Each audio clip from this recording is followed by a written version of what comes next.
Assalamualaikum warahmatullahi wabarakatuh dan selamat pagi anak-anak hebat kelas 4A. Semoga selalu dalam keadaan yang sehat.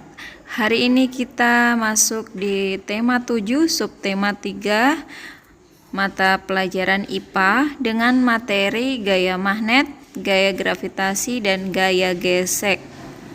Jadi anak-anak, sebelum kita mulai, mari kita semuanya mengucapkan basmalah. Bismillahirrahmanirrahim. Teman-teman, ingatkah kalian apa yang dimaksud dengan gaya? Ya, gaya adalah tarikan atau dorongan yang menyebabkan suatu benda dapat bergerak.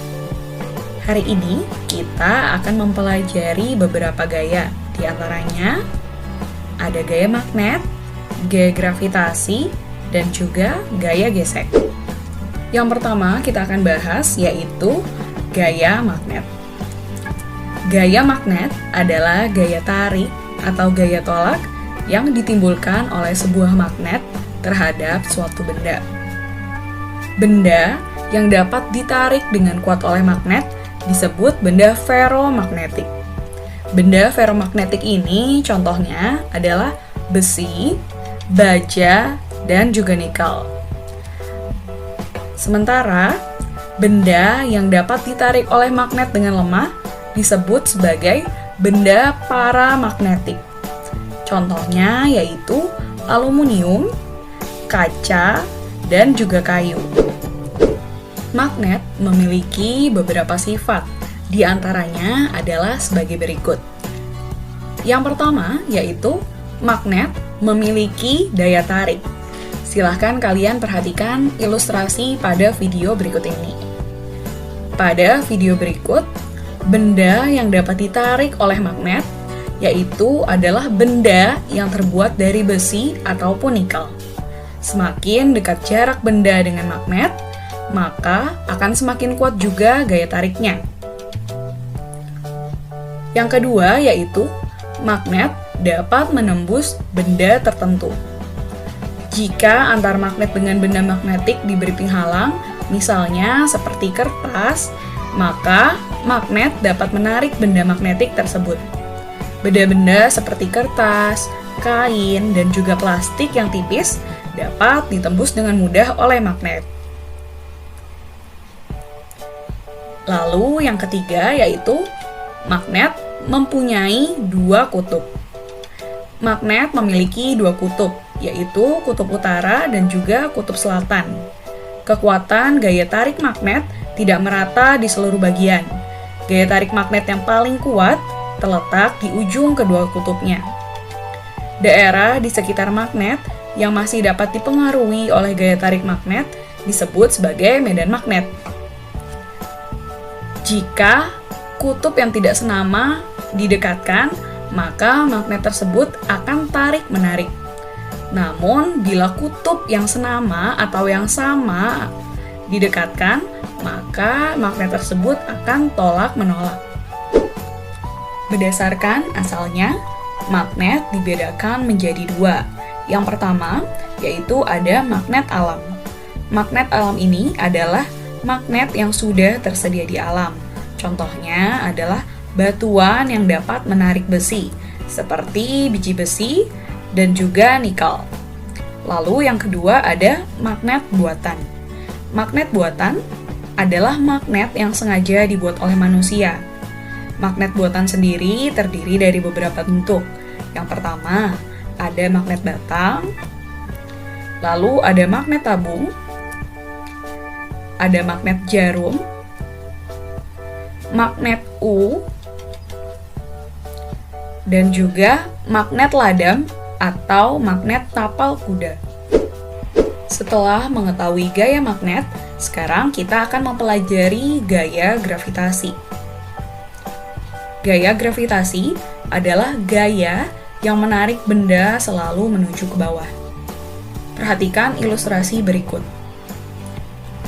Buah yang jatuh merupakan contoh dari gaya gravitasi bumi. Lalu, apa ya yang dimaksud dengan gaya gravitasi bumi? Gaya gravitasi bumi adalah gaya yang ditimbulkan dari tarikan bumi.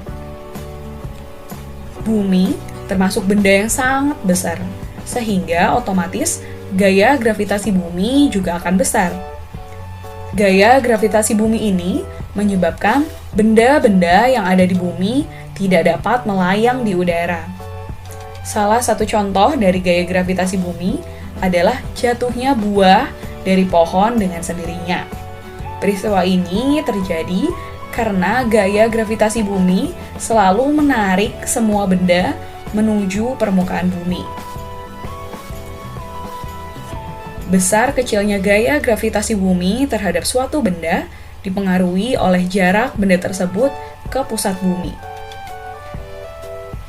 Semakin jauh jarak benda dari pusat bumi, maka semakin kecil juga gaya gravitasinya.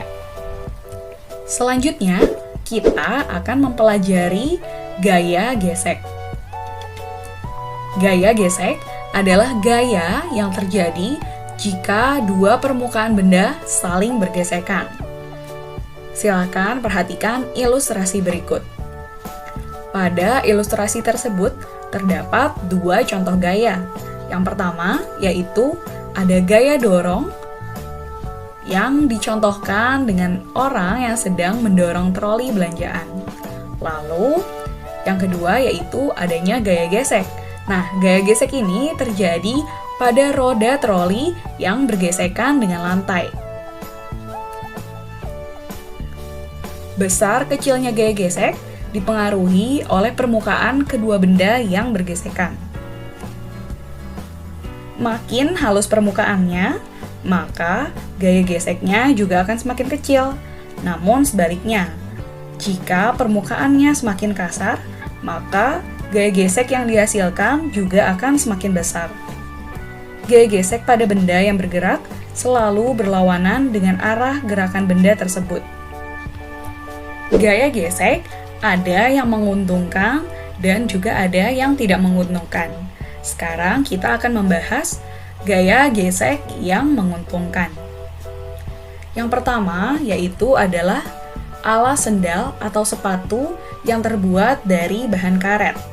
Hal ini ditujukan supaya kita pemakainya tidak mudah terpeleset. Lalu yang kedua yaitu sepatu sepak bola yang diberi pul pada bagian alas untuk memperbesar gaya gesek, agar pemakainya juga tidak mudah terpleset. Lalu yang ketiga,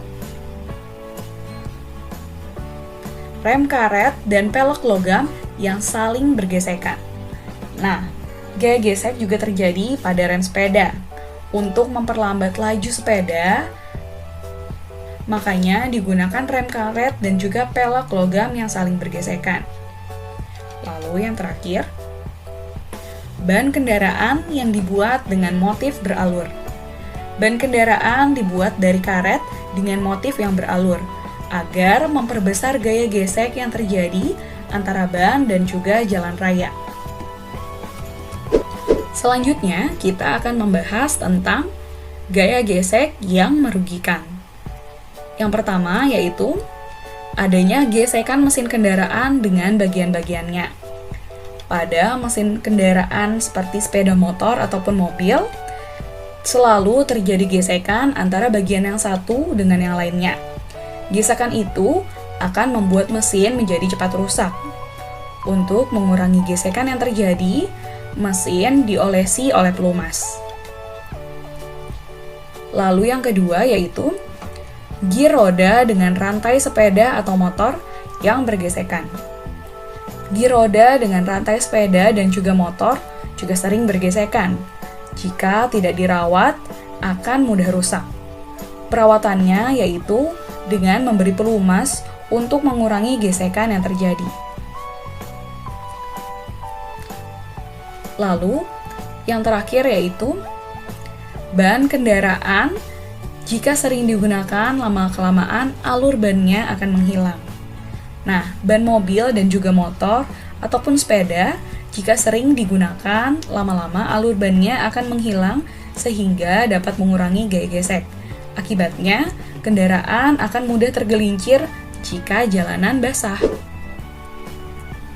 Alhamdulillah, pembelajaran kita hari ini sudah selesai. Terima kasih teman-teman hebat sudah menyimak pembelajaran hari ini dengan sangat baik. Semoga apa yang kita pelajari hari ini dapat bermanfaat. Mari kita akhiri pertemuan hari ini dengan sama-sama mengucap hamdalah.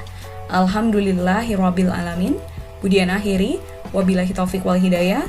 Wassalamualaikum warahmatullahi wabarakatuh.